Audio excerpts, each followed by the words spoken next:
Welcome to the Problem Solving Podcast, where we take everyday problems and try to solve them. For you. Yep, give you guys idea. My name is Wes. Oh, thought I was going to get you with that today. No. His name's Wes. My name's Devin. What's up, Devin? And this is the Problem Solving Podcast. Episode 4. 4. Yes. So this is cool. This is our last one of the first month. I know, it's crazy. That's pretty crazy. It is crazy. I've liked doing this. I was talking to Devin a couple days ago. It seems like every podcast we've done, I sit on them the day that we film and they marinate, and stuff comes up inside me, which sounds really gross, actually. Like these feelings and these thoughts come up, and I'm just like, wow, that's really impactful for me last week, especially. And so I'm actually glad for this week. It's a little of a lighter topic, but it's still super impactful. And as we were going over it while just thinking through it, I'm like, this could go in so many different directions. And so today we're talking about community. And how the house that you live in doesn't necessarily make or break the community. The community is what's important. Yeah.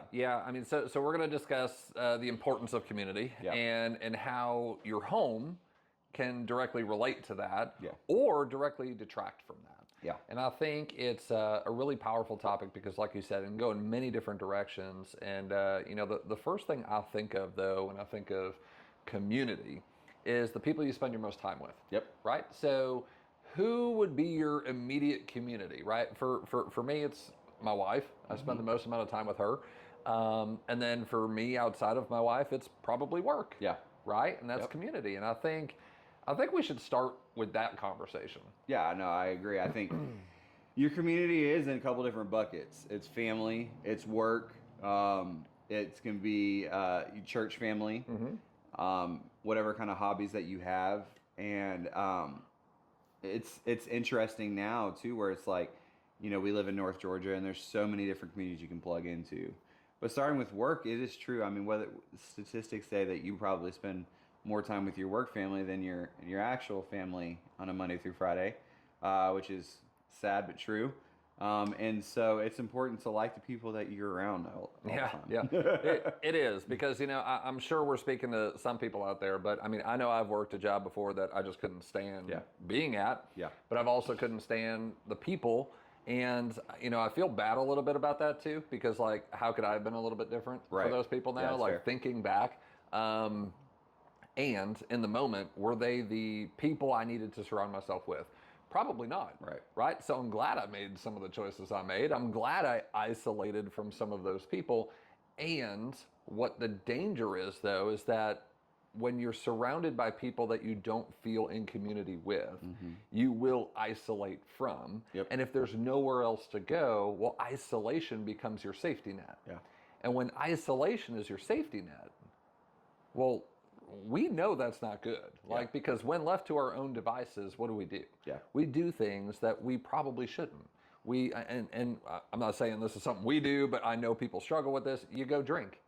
Right? You get addicted to things. You think bad thoughts. You think poorly upon people. You think poorly upon yourself. And I think it's that type of thing that is most dangerous when it comes to not having the right community, is that you pull back and your community becomes yourself. Yeah. I was just thinking, how often do you think about, or how often do you hear, if somebody's having a rough luck at their job or with their career, or they want to find something different. And it's like, I can't find what I'm looking for here. I'm going to have to move somewhere else to get that. I'm going to have to move somewhere else to get that.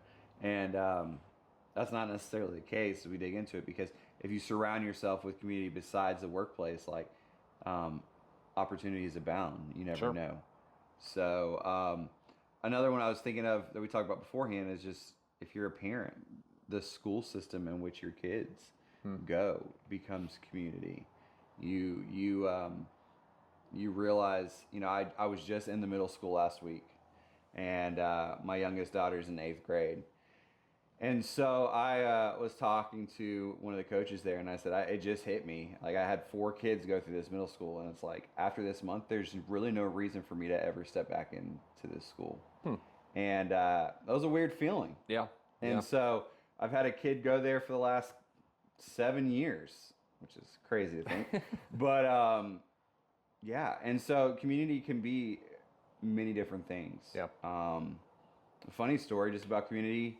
We were talking about this beforehand. The hacky sack epidemic that's hit. Yes, friends, the hacky sacks are back. All over. over. What do they call their groups? The sack squads. The sack squads. Which, I don't know, name's debatable. But we were at Von Chocolate yesterday, my daughter and I, and 2 of her friends were outside playing hacky sack, and Lily's like, Dad, do you know what hacky sack is? And I'm like, what do you mean do I know what hacky sack is? I was like, a hacky sack was around before I was born, but it's back, and it's this thing, it's kind of hit everywhere. I'm sure it's gone viral because of TikTok and Instagram. Sure. But just that's a community in itself now. It is. And I think it's fascinating. It is. The hacky sack community is taking over. And I think it's cool, though. Like, you know, and this is one of the things. I know we bash on social media a lot, right? And we talk about social media and the dangers of social media and how social media can create isolation, which I'm going to talk about here today again. Yeah. And one of the cool things about social media, in my opinion, is that we can find community quickly. Yeah. Now, that could be a dangerous thing, right? If we're going down a path of community that we shouldn't be in. And we think about something like this. Like, how cool is it that hacky sack can be something that brings people together that may have never spoke before? Yep. I think it's super cool. It is cool. It is cool. There's another, I don't want to like branch off into too many different things because it gets away from the topic, but talking about just social media and connection and community, there's a new social media platform that is launching in colleges right now, and it's used through Facebook Instant Messenger. And I don't know what it's called. I'm going to have to look it up as we're talking here, but essentially it's like if you want a connection professionally, and you're like, I need to reach out. So let's say I want to reach out to, I don't know, Elon Musk. Let's just give an example, right? And I'm gonna just reach out to somebody and be like, hey, I need a connection with. This is who I am. This is what I'm about. This is why. Yeah. And that person helps you connect them with them. So relationships in life, getting anywhere in life, especially professionally, it does have a lot to do with your skill set and what you go to school for if you decide to go to school or what you're good at. But B, it's who you know. Sure. And so I think being able to connect with people in a community like that is fascinating. So I think it's super cool. I thought it was super cool. I think it was during COVID. One of the cool things that came out of COVID was that, what do they call it? Where like celebrities or like important people in people's lives, Cameo Yep. came out. And I thought that was pretty cool. Yeah. I mean, now, granted, are they being paid to do things? Absolutely. Sure. And is it still an opportunity to connect with people that you likely wouldn't be able to connect with anyway? Yep. Yeah. And I hope you're connecting with the right people. Yeah. And that's awesome. Now, I think that's already been out for like a decade. It's called LinkedIn. And I love that we're putting it into one place. Yes. I love that Facebook's thought of this, or at least run with it, because one thing that's super challenging for a lot of people, and I know it is for me, is being on all the different things. Yeah. I mean, that's time consuming. If I could be on one thing and then have my different groups and communities in that one thing, right, well, I think it grows stronger. I agree. I think when you separate, right, and you try to change the message for the algorithm, or you try to change the message for the people you're talking to, it makes it a little bit more difficult to connect in community. Yeah. So I love that. I think that's awesome. That's pretty cool. Thanks for bringing that up. Yeah, it's my pleasure. So physical communities. Well, hold on. Before we do that, I want to stay on social for just a minute. Media, because I think, I just shared some grace on social media, and I also want to be a little bit harsh on social media, because I think a lot of kids today, and a lot of adults, consider in this creator content world we live in, followers to be community. Yeah. And friends. Yeah. And unfortunately, followers don't always equal friends, right? And that's why, even on Facebook, it separates it. Right. You have friends and you have followers. Yep. And so I wanted to just kind of discuss that for a minute, because I think we spend a lot of our times online. Yeah. We spend a lot of our time putting content out for people that we think they would enjoy. Yeah. I wanted to just talk about the fact that we need to be authentic and real. and stop trying to chase the opportunity just for somebody else's pleasure, right? Like if you call yourself a content creator and that's your job, that's one thing, right? If that's what you do, awesome. Yeah. No judgment. Cool. Go do it, right? Like that's what actors and actresses have done for a century or more, right? Go do it. But I'm speaking to the people who are just doing it to do it, or doing it to chase that dream and doing it at the expense of your own mental health, your own well-being, your own desires, your own community, because you're doing silly things to appease other people. Now, if it makes you happy, right, great, that's one thing. But I know I've spoken to a lot of people, and they're like, I just do this because I get the likes. Right. Well, friends, that's not community. That's kind of being a slave to other people's opinions. It's an interesting one. So, we're in real estate. And so, Gary Vee, we heard him earlier this year, and he says we should spend half of our time creating content. So, and I agree with business purposes. You want to get out there and you want to let people know who you are and your personality and what you can do for them, both if you're listing their house or if you're helping them buy a house or whatever it is. But then there is pressure that comes with that. And there is like, this is what I have to do to survive, essentially. And it's like, there's some days you wake up and you're like, I don't want to do this. And so it is interesting to try to figure out the authentic way to do that, to where, to your point, it's like, it doesn't feel like, oh, I have to do this. It's like, oh no, I'm going to do this and it's fine because this is just who I am. Yeah. And I think it's difficult for a lot of people. Kind of floats back on what we were talking about last week with avoidance. Like, some people just aren't comfortable doing that. And so it's like figuring out that mode of, okay, I might not be comfortable, with my face on camera. Like, Devin is so impressive where he'll be like, all right, I'm gonna go shoot a video real quick.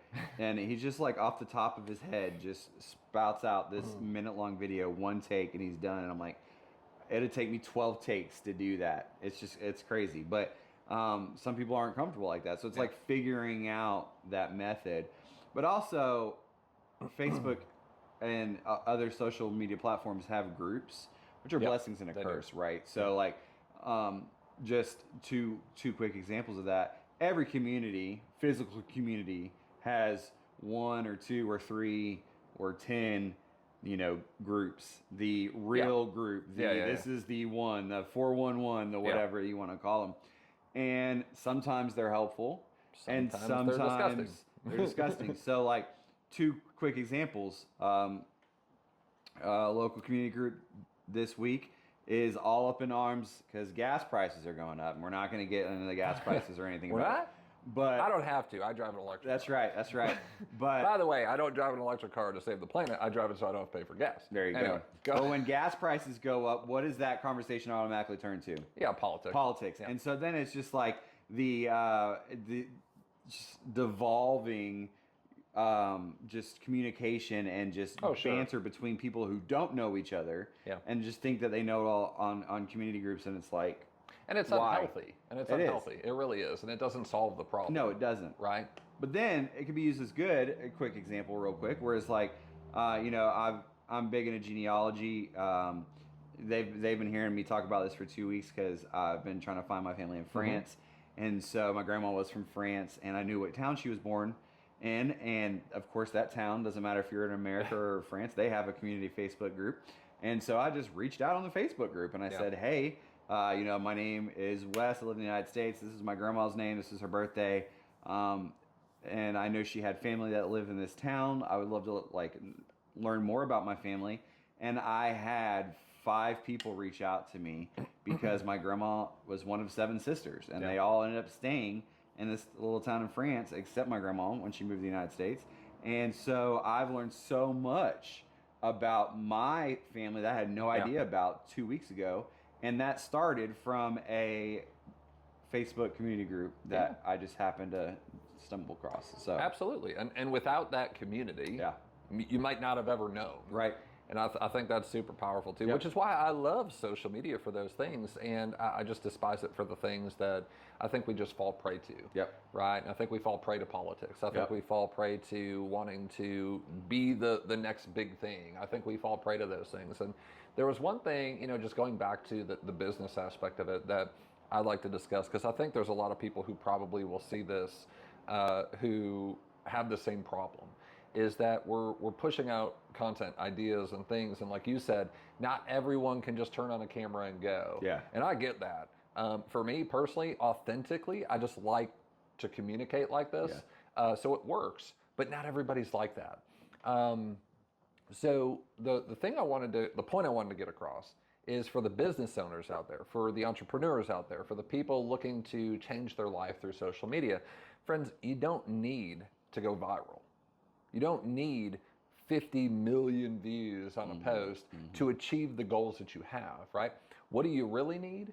You need a community of people who care about you authentically and genuinely. Yep. And that's why doing the videos for me is so easy, because I don't try to be anything I'm not, right? Like, I am a goofball at heart. I love what I do. I love what I talk about. And I love sharing information that's important to me. So I don't do anything that would be inauthentic. Right. And I think that's the key. I think that's the key to finding your community, finding your tribe, and then ultimately finding your voice. Because it's when you're trying to do the things that you're uncomfortable doing or uncomfortable saying, or I know we talked about it in a previous episode, I don't have the confidence or knowledge to speak on this, then why are we speaking on it? Yep. Why are we talking about it? Let's leave that to the people. Let's give those God-given talents and abilities to the people who have those to share with the world.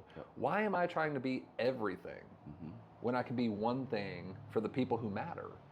And I think that's where that true, genuine, and authenticity online will come from.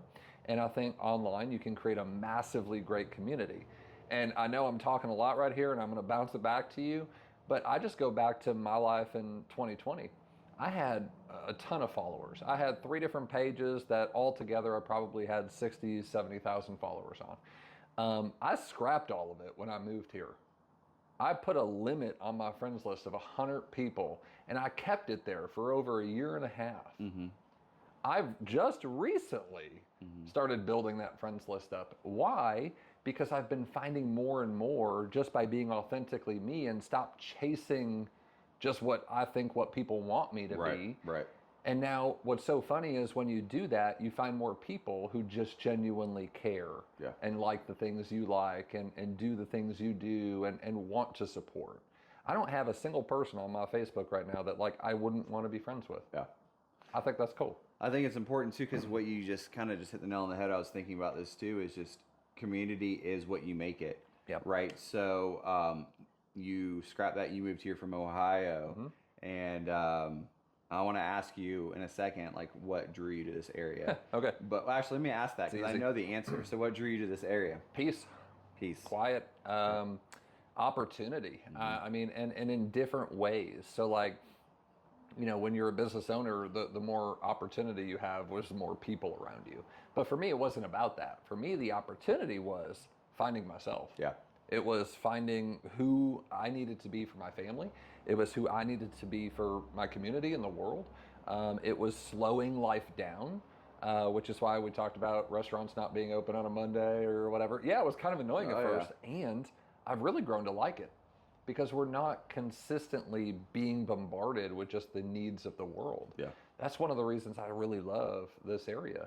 I mean, the obvious answer is, the lakes and mountains. Right. But ultimately, the peace. Yeah. Yeah. It's just different. You didn't say what I thought I was going to say. What was I going to say? Golf. Oh, well, I could golf anywhere. Yeah, but you love golfing. I do. That's what I was getting with community. But I could have moved to Florida and I could have golfed even more. Yeah, that's true. But Florida's terrible, and people from Florida are terrible. I'm just kidding. I love y'all. I'm just kidding. Love you, Floridians. My parents and everybody are down in Florida. But seriously, you got to shower 6 times a day. I just can't do it. Speaking of Facebook communities, I saw somebody post on there a couple days ago that they were in Florida, and they were like, I saw so many Georgia tags down there, and now one Floridian said, go back to Georgia. You know why? Because we're better. Nah. I moved here from Florida. He's just trying to be funny. Love y'all. Love you. But but you've built community around golf. Yeah, of course. And so that's super important. So I love. We were talking about hacky sack earlier. Mm-hmm. And what was your next thing? What's the thing you hope comes back? Well, it's already back. Pokemon. Pokemon, right? See, but like full force comeback. So if y'all want to play Pokemon or do some things, let's talk. But that's my point. I guarantee that there's probably, and even just in North Georgia, at least 10 people that are probably thinking, I would love for Pokemon to come back full force. Pokemon, flag football, and kickball. Let's go do those things. But that can be a community. You can build community around anything that you're interested in. Think about pickleball. Where the heck did pickleball come from? Yes. Because here's the thing. I know that we used to camp at this holiday camp Lance, and my wife was there like 20 years before she even met me, and they had pickleball courts there then, which means it existed. But someone decided they liked it enough to where pickleball now is bigger than friggin' baseball. I know, it's crazy. It's great. Well, talking about just another random occurrence. So I'm a big soccer guy. Yeah. And so I follow, obviously, Atlanta United because, we're 2 hours away from Atlanta, and that's just the local team. I like that you like the sports that I don't like. You I like know. basketball, you like soccer. I know. Yeah. But when I got into soccer, I was like, okay, from a English football perspective, I wanted to follow a team. Yeah. And I ended up taking like a BuzzFeed quiz, which is hilarious. Because I was like, I didn't want to just follow like Manchester United, or I just didn't want to follow like Liverpool. Like, no offense to any of those teams, but it's like that was just a cop-out answer. Sure. And I wanted it to be a little authentic. Yeah. And so Plus, came across. nobody likes anybody who just says they like the Yankees. Right? Exactly. Yeah, exactly. Yeah. So came across that I was gonna start rooting for Tottenham Hotspur. They're a team in North London. And I'm like, fantastic. Yeah, exactly. Most of American society has no idea who they are. So they hadn't won a major trophy in forever. And they ended up playing in a European trophy final last year. And I went to Atlanta to a supporters group for an English. Okay. Wow. I went to Atlanta for a supporters group meetup for an English football team. Okay, so let's put all that in perspective there. And there was over 100 people there, and we all watched the match together, and they won. It was awesome. But like, again, you can find community anywhere. It doesn't matter. My wife and I were down in Florida maybe 2 years ago at this point. I mean, before that, but 2 years ago we're down there and we're in Melbourne. Yeah.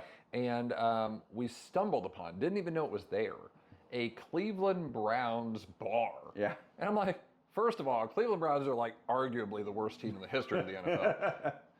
They have their own bar in Melbourne, Florida. Yeah. So yes, you can find community anywhere, and you don't have to try to fit into something you don't fit into. Yep.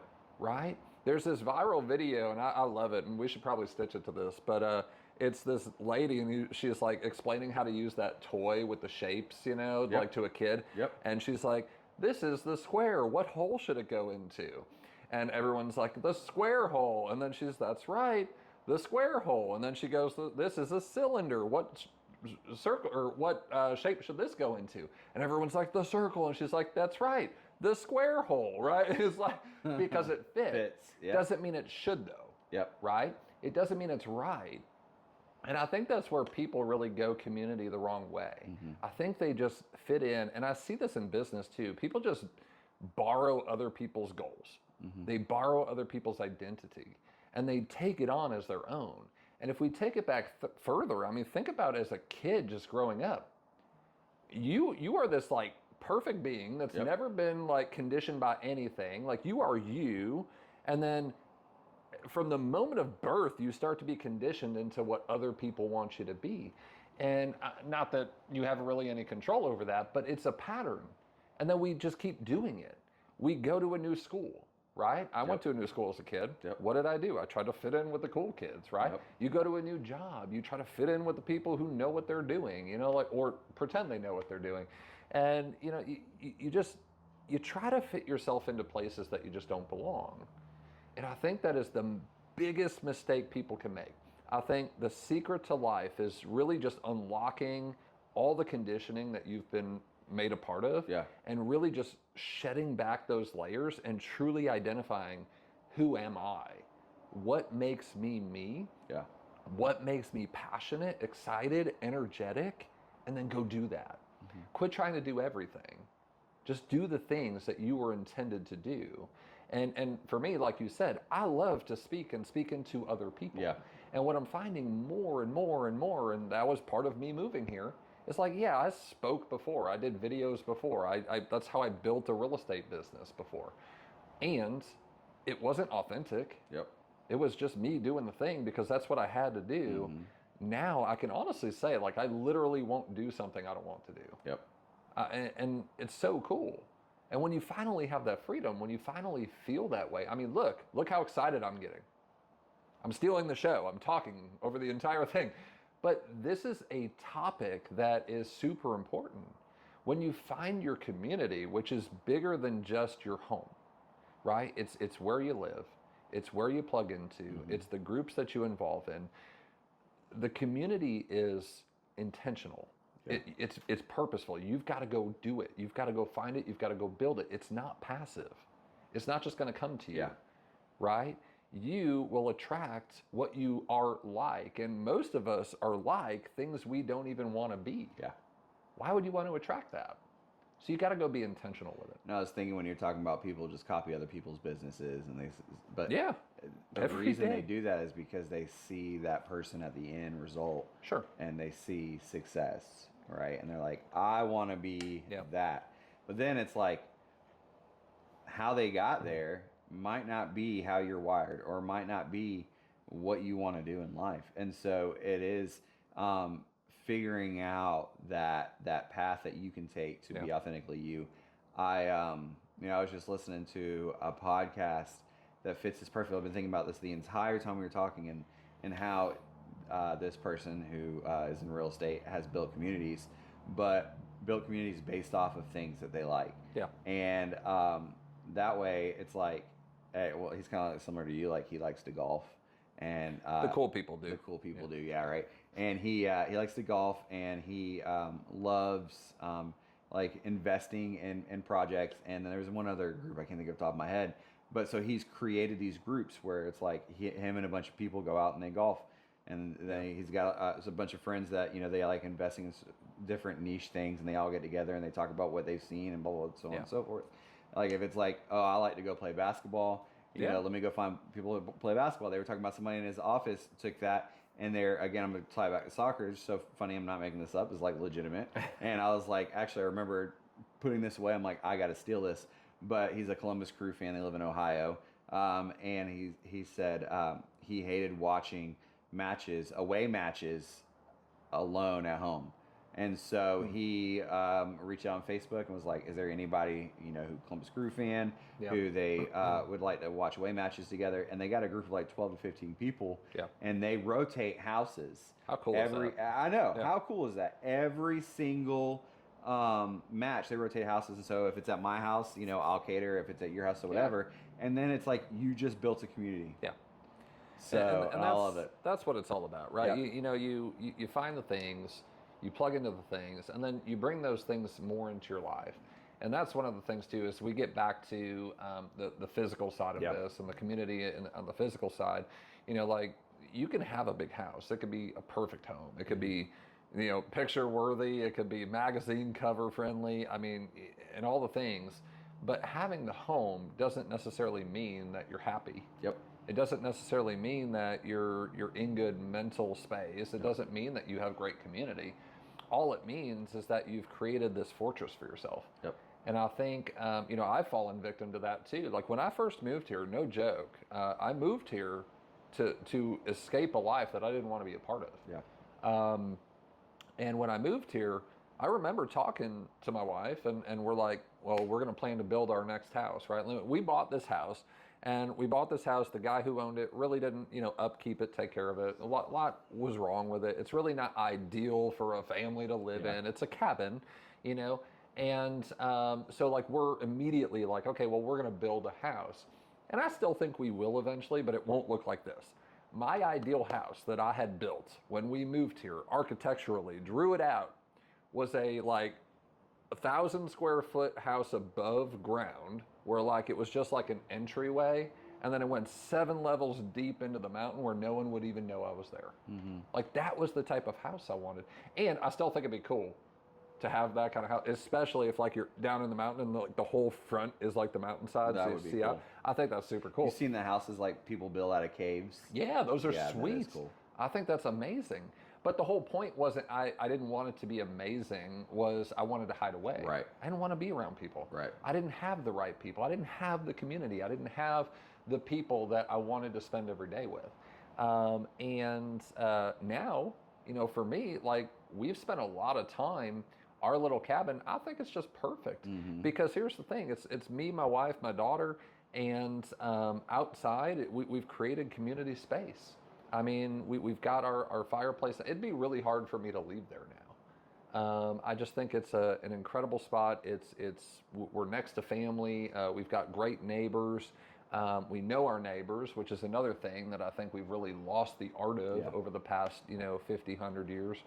And it just really dials back. I think about today versus 5 years ago.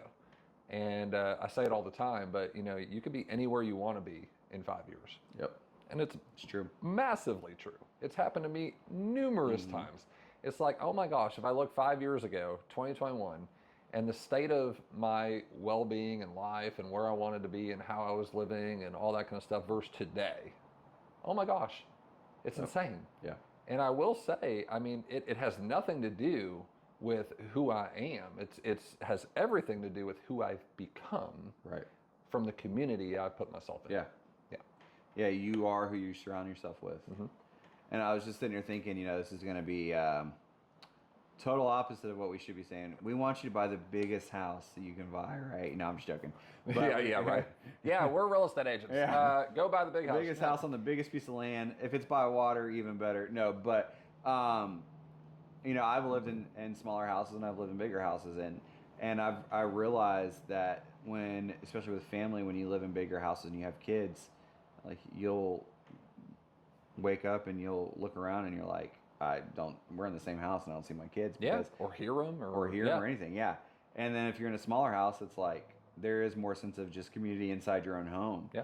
And so I think that it's a blessing and a curse to have the type of houses that we do in the United States, to where space is abundant, to where you can build these 3,000, 4,000, 5,000, 10,000 square foot homes that are, like you said, magazine worthy. You walk inside them and you're like, oh, I would love to live here. This is amazing. Yeah. I could put a golf simulator in. I could put a movie theater in. But I could also put a golf simulator in a shed. Right. Well, that's my point. But then it's like, there's something like special and unique. It's like when you go around the world and you see smaller homes, that's almost universal. Yeah. And it's like, well, they've been doing this for way longer than we've been a country. There's a reason for that. It's because community is so important. It's like, because the house isn't something and shouldn't be something that you spend 100% of your time in. Like, yes, you want to eat there, you want to spend family time there, but it's like, you want to get out into community. You want to get out to be around your neighbors. You want to get out to be around other people. And sometimes we've gotten just so good at shielding ourselves and then thinking that we're out with other people by getting on a computer or getting on a phone. Yeah. And it's not the case. It's just not real community. And I'm not going to turn this into anything it doesn't have to be, but I mean, let's just go back Genesis. From the beginning, it says man is not to be left alone. Yeah. And, I think, when we think about community, I'm a big fan of the Japanese culture. Yep. And if you look at how they live and they live their lives, the grandparents are super involved. The nuclear family is all super involved. The upbringing of the children is just extremely different than it is here. I think we have a very closed off society, which is why I think, I contemplated this question a lot for this podcast. And the question is this: it's how did we lose the community or the importance of community in this country over the past 100 years? Because past 20 years. Well, even 20, but I mean, really think back. I mean, like families in the 1920s, right? Going into the Great Depression and all this stuff happening around that time, like they knew the value of being close Yep. and community. And we've lost that. And I think generationally, each generation in the system that we've created here is, well, what do? We grow up, we have kids, we send kids away to be taught how to do things, like we spend less time with them, and then they come back and then they're burned out, tired, we're burned out, tired, we don't spend that time. In Japanese culture, the grandparents raise the kids. Yeah. I think that's incredibly cool. Like, and not because they have to, right? Like, because I know we have that issue here too, but they raise the kids. And what's so cool about that is generational history and tradition doesn't get lost because the parents are working and can't do it. Well, the grandkids, right, are being raised by the grandparents, and the grandparents are instilling those things in the grandchildren. And I think it's so cool because I think back, and one of my biggest regrets is not spending more time with my grandparents. Incredible people. My grandfather fought in World War II.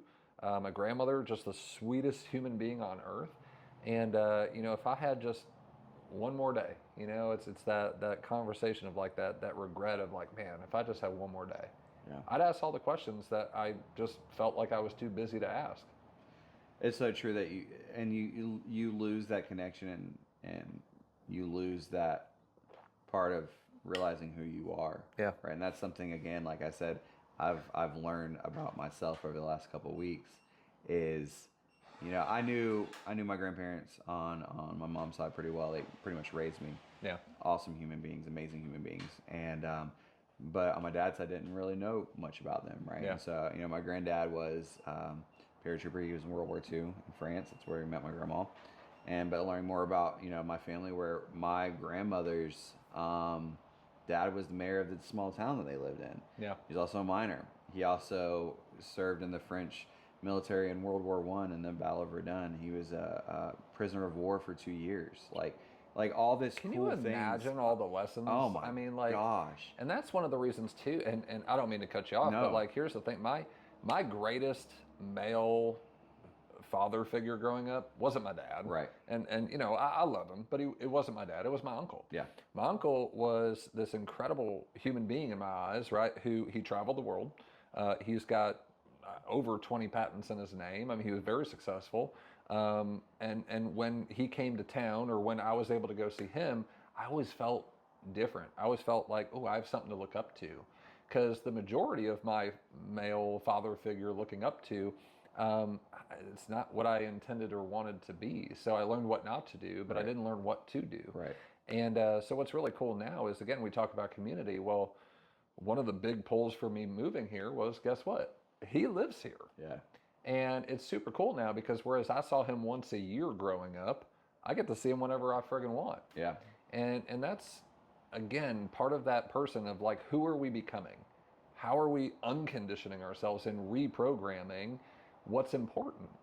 And I think, even today, it's obviously not perfect. There's things like, man, we get together and like we just, mess around, we talk, we joke, we do whatever. But like, when have I asked a serious question?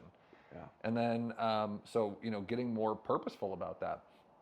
But I think, again, you position yourself in the community. Yeah.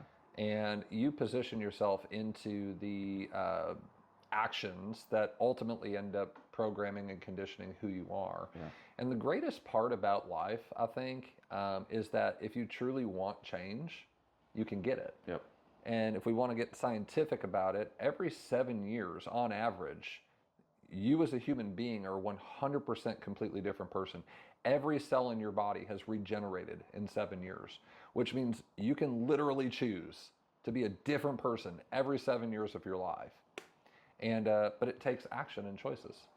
And I think those actions and choices become a lot easier when you've got the right community around you. So the problem today really just community and do I have it? How do I get it? And I think it's just simple as this. You, right? Well, some people don't, though. Well, I don't know. I'm going to push back on that one a little bit. Please do. I do think that people know themselves for the most part. I think, again, going back to last week, it's fear comes in and avoidance comes in because it's like, I'll bring up Pokemon, right? Pokemon's something big that it is now. But when I was in middle school, like where I grew up, and when I was in middle school, like you would have been made fun of to play Pokemon. Just being real. And so it was like make fun of me. I don't care. Right. But that could cause avoidance. Sure, of course. Yeah, and so absolutely. that's what I'm getting at. And so people do know who they are, right? And I think it's being able to put themselves out there and realize like, okay, I might like something where it's like I feel like no one else is gonna no dad's like, I don't know, I'm just gonna think of some random thing, knitting blankets or something. Like that's not the manly thing to do, whatever, blah blah. I guarantee you can find a community. Yeah. You can find a community about whoever you are. And so it's just being real with yourself to say, okay, I can find my people, I can find my tribe, and then putting it out there. Yeah. Because at the end of the day, like we're so nervous about what other people think, but half the time, those people that we're worried about, like, what kind of positive or negative or impact in general do they have in your life? Like, well, they've got their own challenges too, right? And I think that's why a lot of people get that way too, right? Mm-hmm. They're just trying to, what's in it for me, right? They're trying to look good and be right, and I think that's human nature. And I think just people like I agree with you. I think people innately will know who they are, but they have to do the work. Yeah. Because I think it's been so buried over time with who they've wanted to be that they lose sight of who they actually are. So they've got to ask themselves the real questions. They've got to get deep enough, and they've got to get deep enough where it's going to hurt or scare them a little bit. Because I can tell just from experience, like I thought I knew who I was a lot of times, but it turns out I didn't. Yeah. And who knows? I may look at this 7 years from now and not know who I am today. Yeah. And so I think it's just that constant asking and getting back to oneself, right? Instead of trying to appease the world. It's a constant act. It's a constant action towards finding who you are. Mm-hmm. And like I said, you could be a completely different person every 7 years, which means it's active. Yeah. Now, again, things like we're talking about, like I like basketball, or I like Pokemon, or I like this, like those are things you like. Right. They're not who you are. Yeah. Right. So I think that's where that pushback is coming from, because I think, yes, you know what you like, you know what you value, you know those things. But my thing is, do you really know who you are? And that is a very challenging thing to get to, I think, for most people, because it's that question of life that we've been asking since day one. Why am I here? Yeah. That is very difficult to get to. And I think you can only get to that through community. I don't think you can get to that on your own. Mm-hmm. But you got to get to there through community, because when we did this exercise a while back, and it's one of my favorite things, is where you tape a piece of paper to someone's back, and you're in a room of like 50 people, and you go around the room and people write on your back what they think of you. Mm. And now, please do this in a room of like loving people. Don't go to your community that you currently have. Like, but when you do this in a room of people who see you for you, they will write things on your back that, like, deep down you feel that way, but you're not giving yourself permission to be. Yeah. So it all comes back to the right community, and then asking yourselves the tough questions and the right questions to understand where to go. So get real. Get real to get right, my friends. That's it. I mean, how do they do this? I think we've discussed it.